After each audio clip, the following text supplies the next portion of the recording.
అరే మామ, ambulance అన్నకైతే big fan మామ. ఒక్కసారి చూడు, నా కన్నీ లాగలేదు అసలు. ఇలాంటి అంబులెన్స్ అన్న వాళ్ళకు సెల్యూట్ కొట్టినా తక్కువే అన్న.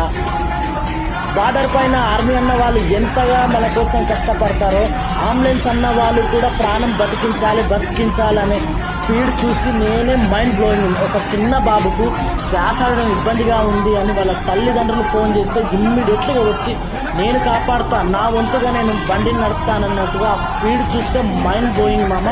ఇలాంటి వాళ్ళు మామ తన ప్రాణాలు లెక్క చేయకుండా, తన కుటుంబం గురించి ఆలోచించకుండా ప్రాణాన్ని బతికించాలని ఆ స్పీడ్ చూస్తే నాకేం షాక్ అయిపోయినా మామ. ఇలాంటి వాళ్ళకు హన్సాప్ చెప్పాలి మామ. ఇలాంటి వాళ్ళ జీతాలు చాలా తక్కువ ఉన్నా సరే పేషెంట్ని బతికిస్తే వాళ్ళకి ఒక హ్యాపీ అనిపిస్తుంది. వాళ్ళండి బాబు నీవు స్పీడ్గా తీసుకొచ్చినందుకే నా బాబు బతికాడని అంటే ఆ ఆనందమే వేరే అన్న. హ్యాండ్స్ ఆఫ్ అన్న నీకు.